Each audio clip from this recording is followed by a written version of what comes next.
I'm going to preview the 2 seed Maryland versus the 3 seed Notre Dame women's basketball game as a Sweet 16 matchup. Both of these teams have played each other once this year as a non-conference game, where Maryland went into Notre Dame as number 20 team in the country, defeated Notre Dame. I was number 7 at the time, 74-72. So now it's a neutral site in Greenville, South Carolina. What are some players to keep an eye on? First of all, Diamond Miller. She's automatically lottery pick for the WNBA draft. There's no dispute on that. 19.7 points per game, 6.5 rebounds per game, 3 assists per game, 2.1 steals per game, 1.3 blocks per game, 3.1 turnovers per game, which is a little bit too much, but it could be shrunk down. 2.8 fouls per game, 20.9% from 3, but that's on 86 attempts. But prior to this year, she was like above 30% 3-point shooter, though. 79.9% from the free throw line. Abby Myers, 14.4 points per game, 5.2 rebounds per game, 2.4 assists per game, 1.8 steals per game, 1.4 turnovers per game, 1.7 fouls per game, 76.8% from the free throw line, 38.4% from 3. Cheyenne Sellers is the next one I'm gonna mention. 13.8 points per game, 4.9 rebounds per game, 3.7 assists per game, 1.8 steals per game, 0.6 blocks per game, 2.4 turnovers per game, 2.9 fouls per game, 34.7% from the 3, 79.7% from free throws. Renee Alexander is the next player I'm going to mention. 9.1 points per game, 3.3 blocks per game. Rebounds per game, not blocks. But still. 1 block per game. 1 steal per game. Yeah, the blocks, 0.6 or less, I'm not going to do. 1.1 turnovers per game, 2.4 fouls per game, 36.8% from the free throw line, 44.1% from 3.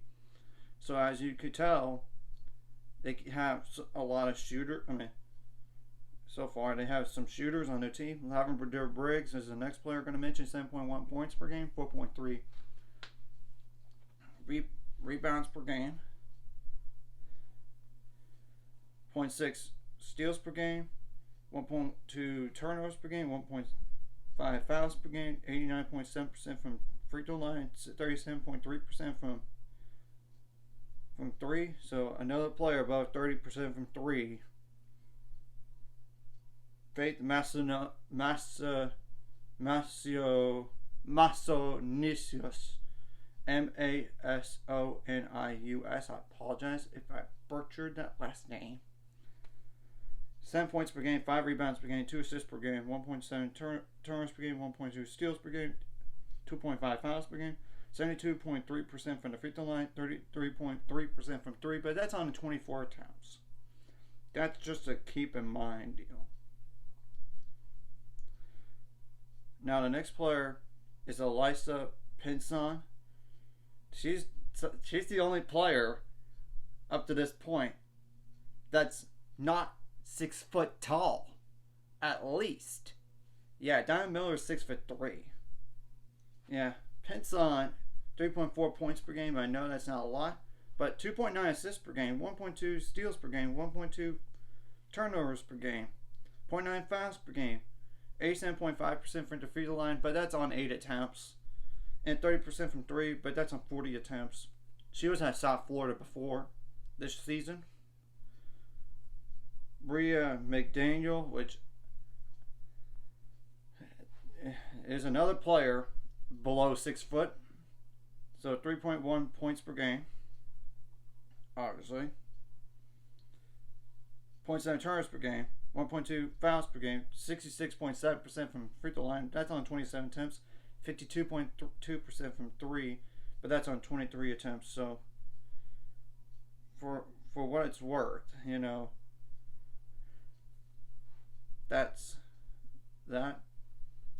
And I think that's most of everybody I've mentioned has played at least 30 games or more. So yeah, the other players I'm not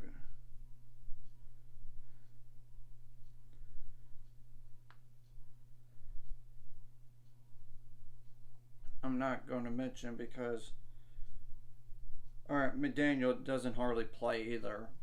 She only played like 1 minute last game. I mean, everybody else is like 21. 21 games or less. But I'm going to go over just the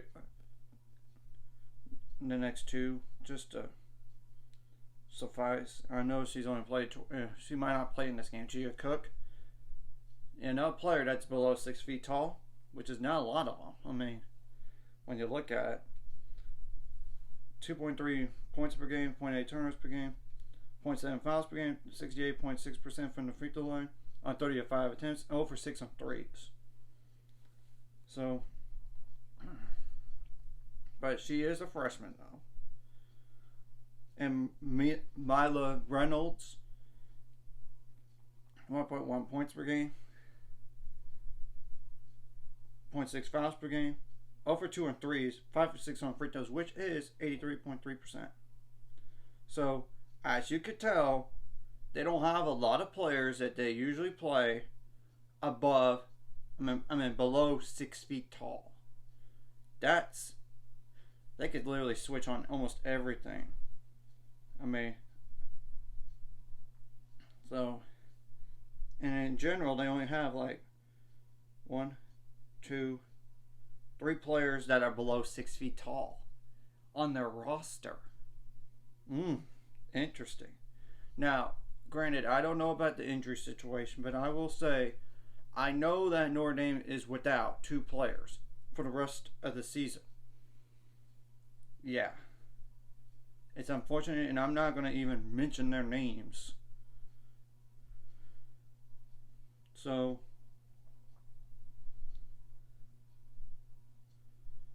just an FYI on that, because it's like, it's no use to mentioning those good players that are out for the season. So, obviously the best player is Sonia Citron, 14.7 points per game, 5.5 rebounds per game, 2.4 assists per game, 1.7 steals per game, 0.7 blocks per game, 2.4 turnovers per game, 1.9 fouls per game, 76.9% from the free throw line, 41.4% from 3. So I'm not going to mention Olivia Miles. She's hurt. Same thing goes for Dara Mabry. But Maddie Westbeld is another player I'm going to mention. 11.2 points per game, 6.7 rebounds per game, 2.3 assists per game, 1.2 blocks per game, 1.3 steals per game, 2.1 turnovers per game, 2.3 fouls per game, 61.7% from the free throw line, 34.1% from 3. So that's definitely 2 players out for the year, and I'm not going to mention their name. I mentioned their names, and I'm not going to mention their stats. It's no use. Lauren Ebo, yeah, I recognize that last name because she was at Texas. 9.1 points per game, 7 rebounds per game, 0.9 steals per game, 1 block per game, 1.7 turnovers per game, 2.7 fouls per game, 0 for 1 on threes, 62 for 84 on free throws, which is 73.8% from the free throw line, and 2.7 fouls per game. So KK Branford is another player to keep an eye on. 8.2 points per game, 3 rebounds per game, 1.5 turnovers per game, 1.8 fouls per game, 73.7% from the free throw line, and 1 for 9 on threes, which is 11.1%. So, not a shooter by any means. Kylie Watson,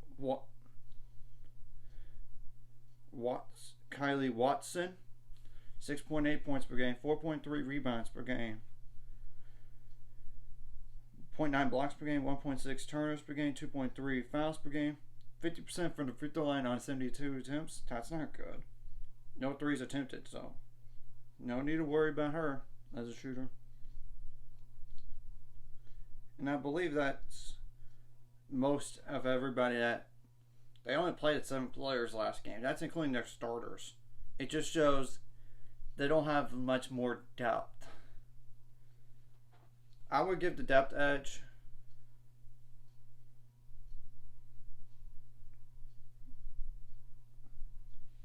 to Maryland, obviously. I would. They're healthier. I mean, I'm just pointing that out. And the only reason why Maryland was not a 1 seed, and if they would have had Diamond Miller for the beginning of the year for a little bit, she was injured. I mean, they were without her against UConn, and UConn destroyed them. But I get it. But I know if she would have played, she would have made a difference. I could promise you that. So,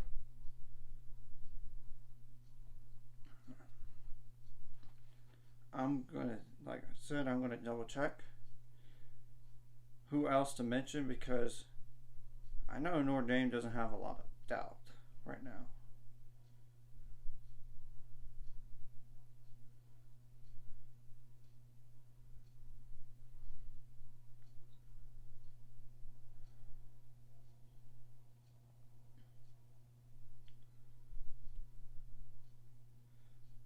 But I'm going to mention these next 3 players just in case, because you never know in this game. You never know. I'm pretty sure Cassandra Prosper, 5.1 points per game, 3.8 rebounds per game. I don't know if these next 3 players, which I'm including this one, is going to play. But you never know. They might be forced to. I mean, 9.9 steals per game, 0.8 blocks per game, 1.4 turnovers per game, 1.6 fouls per game, 61.3% from the free throw line, 23.3% from 3, which is on 43 attempts, so keep that in mind.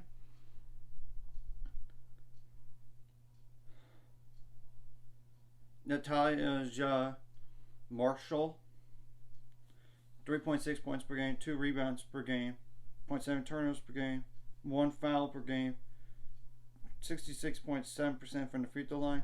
That's all you need to know. And the last player I'm going to mention is Jenna Brown.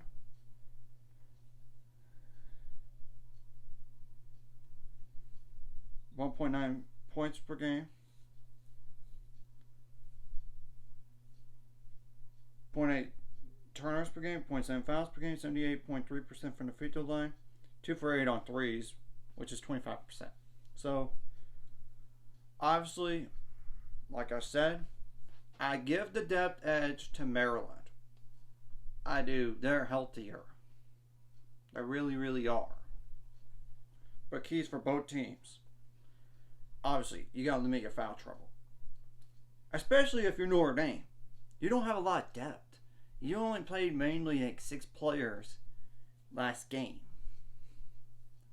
Yeah, that's not good. Of course, you got to make the other team uncomfortable on defense.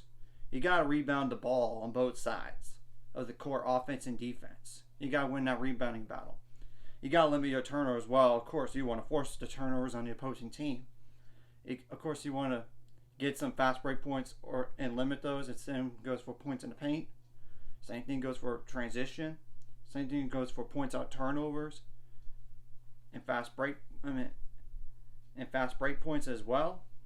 And of course, you want to get to the free throw line as much as possible while limiting those, and you got to make your free throws count. I know it's just bland. That goes for every team out there, I know, but it's the truth. I mean, when you look at it, at the game here. Of course, you got to make adjustments on the fly on both sides of the ball, because you got to see what's not working on offense or defense or even both. So, yeah, it's going to be an interesting game, but that game is on Saturday, by the way, at 10 a.m. Central Time on ESPN.